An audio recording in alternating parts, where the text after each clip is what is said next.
Welcome back to Learning Docker. Now in today's tutorial we're going to be looking at retrofitting projects with Docker using Java and Mongo.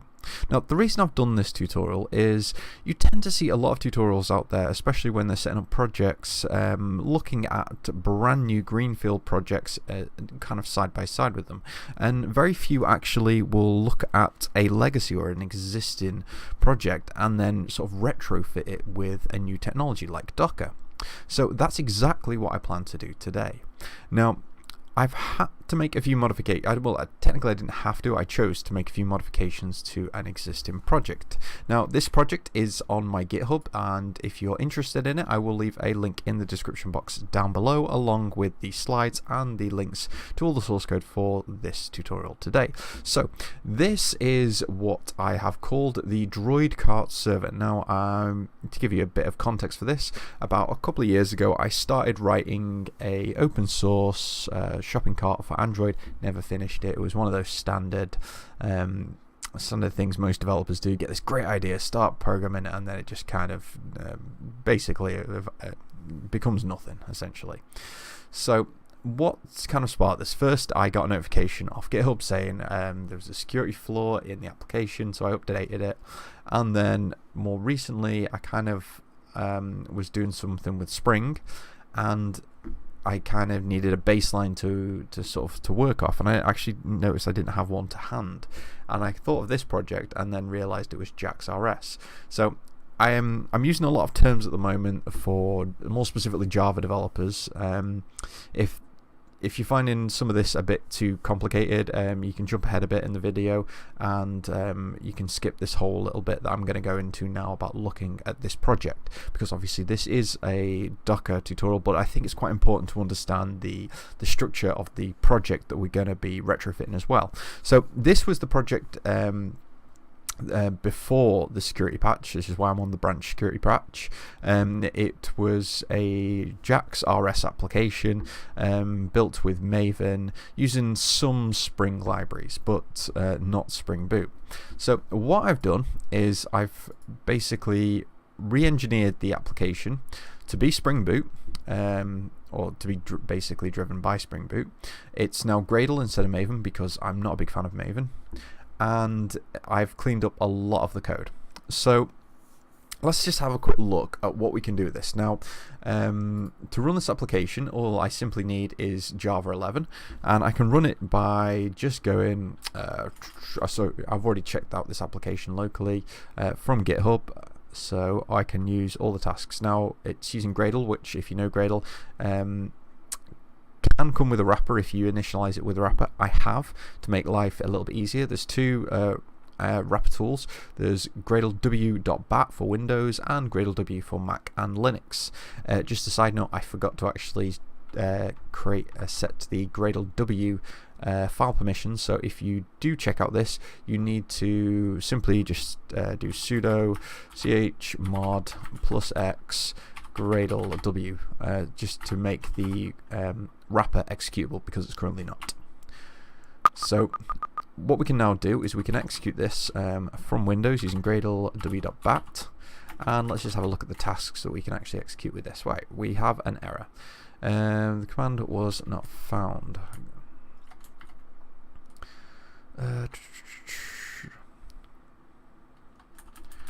Because I can't type. There we go. So this is all the list of tasks that we can execute. Now, some of these didn't exist. The main things that we are interested in is the application tasks and the build tasks. Also on top of the build tasks, there is an additional task that we can use. Actually, it's in the verification task to test that the application is working. So we can do some first tests. So let's first clean the project. Okay, it was clean, fine. Let's see, can we build it okay? We should be able to build it okay. If not, something has gone catastrophe. Something has gone really badly wrong with this. Let's see. Come on. Okay, so that actually built absolutely fine. Brilliant. Can we run it? Yes, we can. But this is where we encounter our first problem.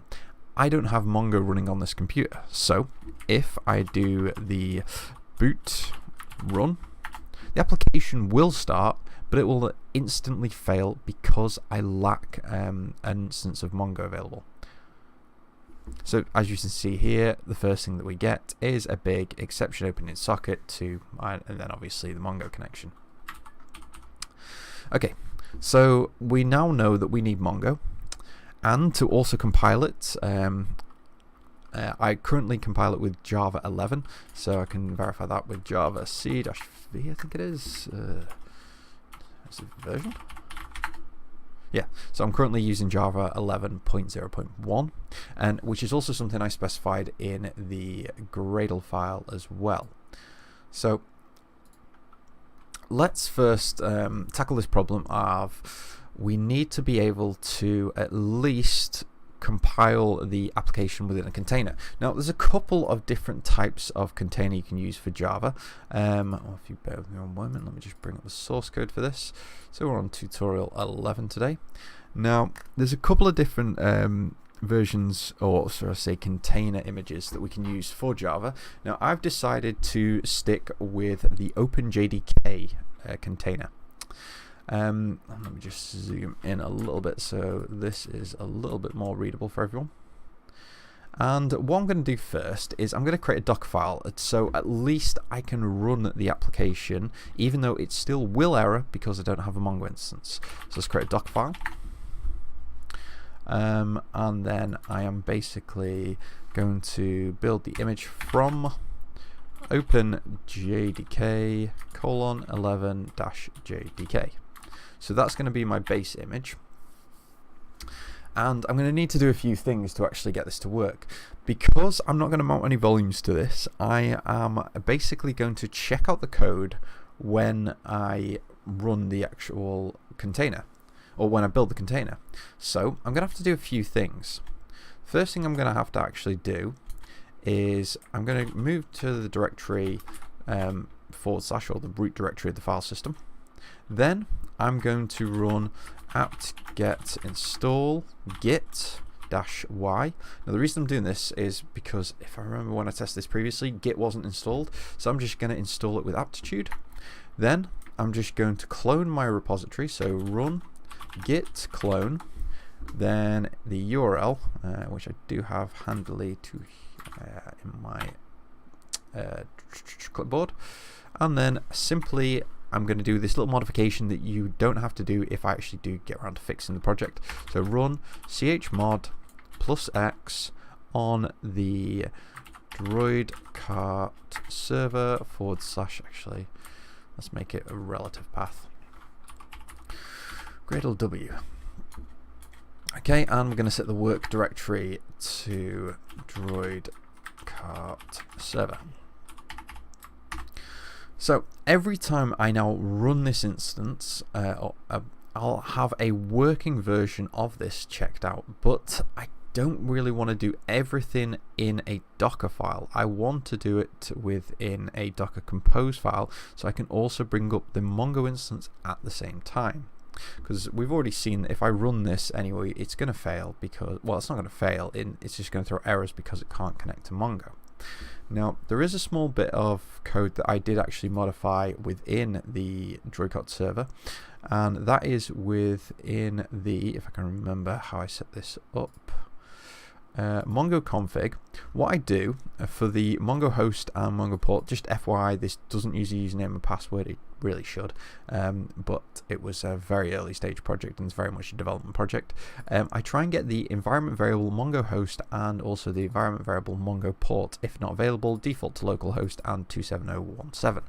So we need to take that into account when we're setting up our containers. Okay, so we have our image ready to go, but we now need to create a Docker Compose file to also create the Mongo instance alongside it. Now, there was something I was going to do with this tutorial. I was actually going to make this a submodule of the tutorial, but then I felt I was getting a little bit messy, because for you to check this out, you'd also have to know to also basically pull the submodules of a Git repository, and this isn't a tutorial on Git, and not everyone knows exactly how to do that, so I decided to just stick with this basic little cd to root, install git, clone the repository, and then chmod plus x, the Gradle wrapper. So for those who don't know as well, if you try and copy and paste the URL from, say for instance, GitHub in this example, using SSH, you will be halted in this step because you need to confirm a new SSL certificate. So I've used HTTPS for this instead of the SSH connection, just for that reason. There is ways around it. This just was easier for me. Okay, so now what we need to do is create the Docker, let's spell it right, Docker compose.yaml. Okay, so now we've created our Dockerfile, let's start creating the sort of orchestration for this application. So we're going to use version, let's stick with 3. I did actually test this with 2, so hopefully that nothing has actually broken. Very similar to the PHP and MySQL is that we're going to set up some networks in a very similar fashion. So networks tutorial 11-web, and then we're going to do the same sort of driver. It's going to be a bridge, IP management, PAM, if I can get it right. The driver of this is going to be default. And then our config is simply going to be subnet. We're going to just have something unique, so 172.12.1.0/24, that all important 256 IPs. Okay, so the next network we're going to need to set up is tutorial 11-data. Same sort of thing again. Driver is going to be bridge network. Our IP management is going to be a driver default, and our config is going to be a little bit different but similar to the previous tutorials, where we have a subnet of 172.12.2.0/23, the 512 IP range. Okay, so now we have our network set up. We need to now start deploying, setting up our services. So let's start by setting up our Java application. So let's say services, and this first of all is toot 11-java. So this is going to be our Java application. We're going to build the default directory, which contains our current Dockerfile. Then we're going to give it a command to run. So in this case, command is going to be /gradlew. Hopefully this should work okay if we have set the permissions correctly with chmod. And then run the simple command boot run. This will run on port 8080, so we need to make sure that we have mapped port, let's make sure it goes right, ports -8080 to 8080. So we're mapping the containers 8080 to our local 8080. Now we need to then state that we want to be part of a network.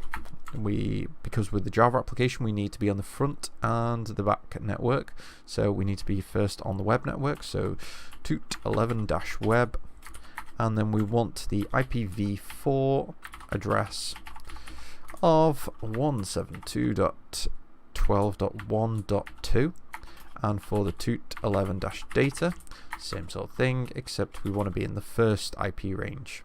So IPv4 address 172.12.2.2, and then if you remember we also had some environment variables, so we need to create an environment file, and I'm just going to call this development.env, and then simply, as we had in the actual client config for Mongo, Mongo host and Mongo port.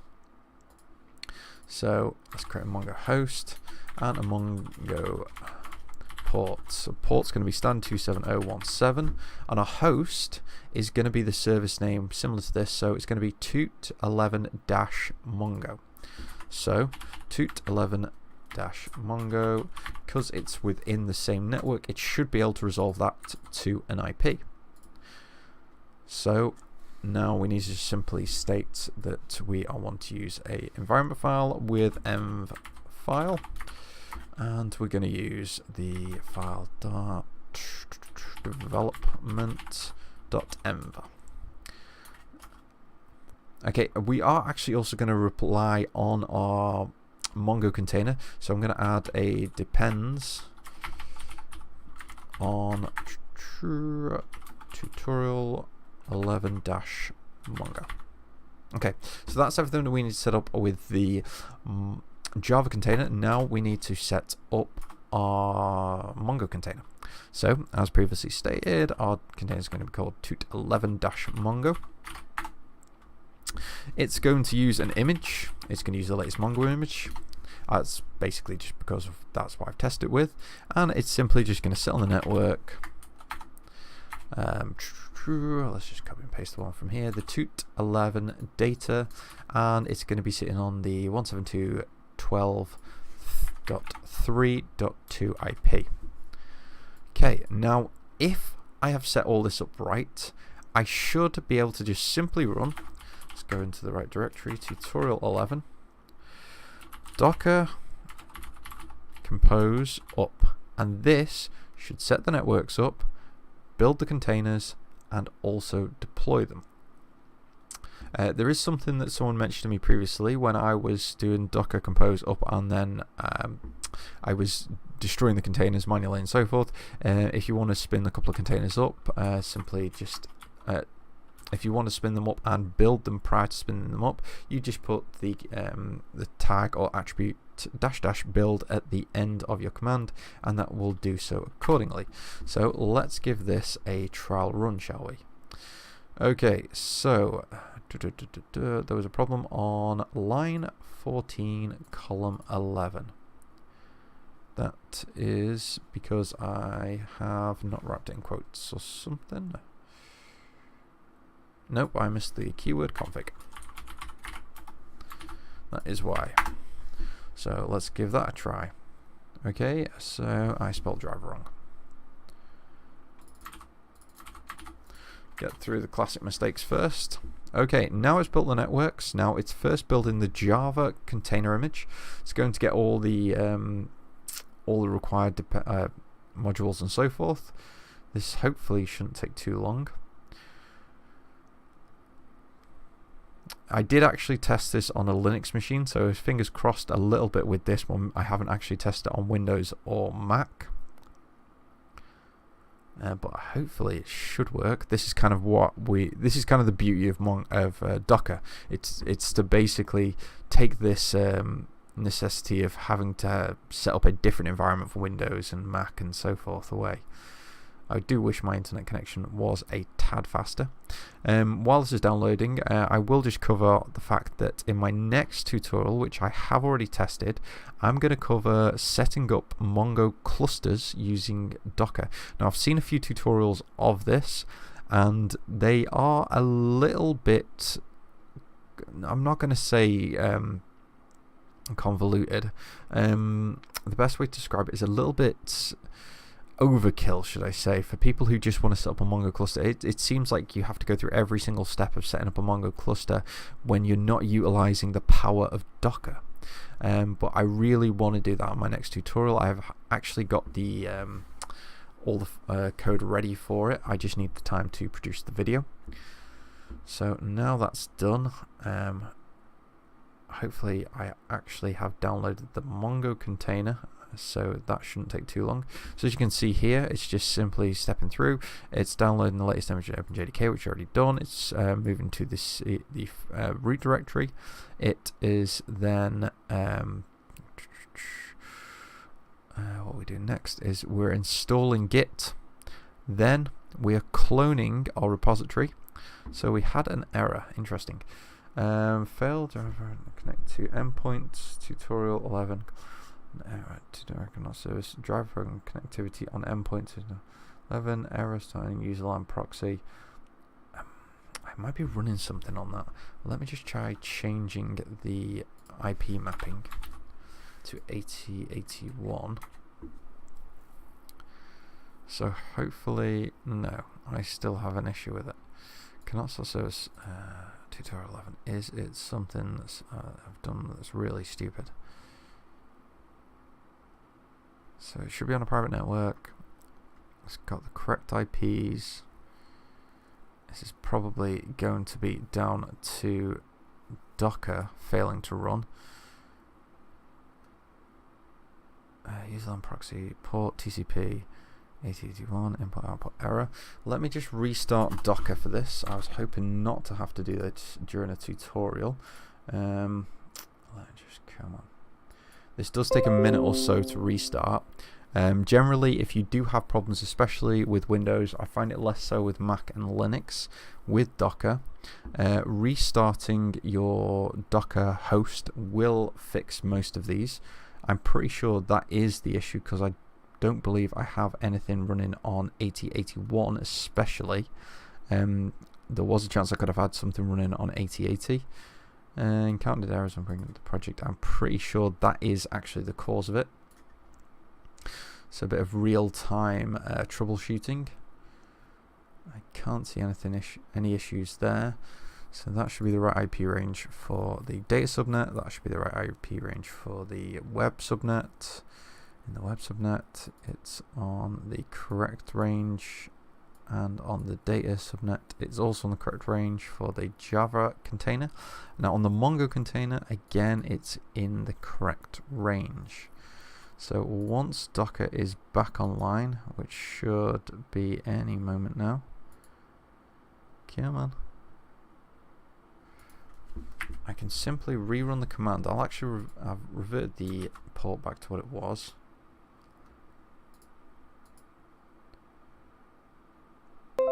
There we go, we're back online. So if I kick it up now, there we go. It was simply just the host having a bit of an issue. Now you can see once the Mongo, both the containers up. So Mongo is up and it looks like it's working absolutely fine. You might see some things that might seem a concerning message, but honestly it's absolutely fine. The Java container is first trying to download the latest version of Gradle, or Gradle 5.1, also I've specified.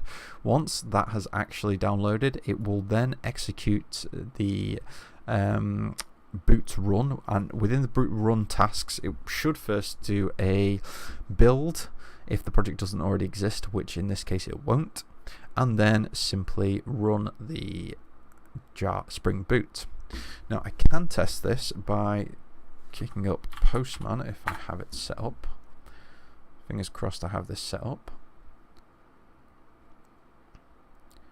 Let's just make sure that this should be up and running. It is fantastic. Can I zoom in on this? Yes, I can. Brilliant. Right, so it's compiled it. It's run it. It's thrown a few warnings. Not really concerned about any of those. It's mapped everything, except this time you'll notice that we don't have an error about Mongo. So if I bring up Postman now, and I run some basic things. So this has some very simple endpoints.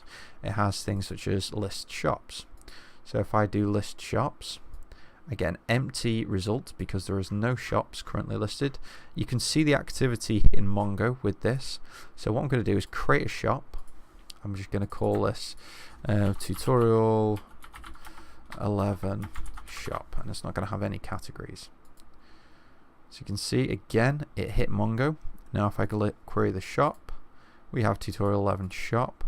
If I go and do the same thing for products, no products. If I create a product this time, and description is example product for learning Docker. Send that. Again, we should see some activity from Mongo. Assuming I've not broken anything with this. And if I list my products, example product for learning Docker. So everything is now working. So I can now do any development I want to this application. Right? Granted, I am building it remotely via Git. I could do, like I said, create a submodule for this, but I didn't really want to. Ideally what you'd do is you'd add the Docker Compose and the Dockerfile and the development environment file to your actual application and run it from there. So if you did any modification or development work on the project, you can then just simply build it off there. But this in a nutshell is how you would go about retrofitting an application for to use Docker. Now, I hope I haven't droned on too much today, and I hope you actually gained some insight to how you'd go about retrofitting an application. But that is pretty much it for today. In my next tutorial, like I previously mentioned when I was trying to buy some time before, when I was having a little bit of issue with Docker, was I am going to cover setting up a Mongo cluster. This is quite a little bit of an interesting one. It shows you I can basically get a Mongo cluster working with almost pretty much a single Docker compose file and one environment file. It sounds like it's quite easy, and trust me, it is. It really is. So if you are interested in that, do check that one out when I have it available to you. I will try and aim to get it out for this week, but if not, it will be next week. For those of people who are trying to see updates to my other channel, my other tutorial series, please stick by. I will get them to you soon. I had a bit of a break over Christmas, and now I am back trying to get some content out. But if you did find this video useful today, hit the thumbs up. If you have any questions, comments or feedback, there is a comments box down below. All links and so forth will be in the comment box again down below. And if you want to be notified for my next video, please hit that subscribe button. But until next time, have a fantastic day. I'll see you around.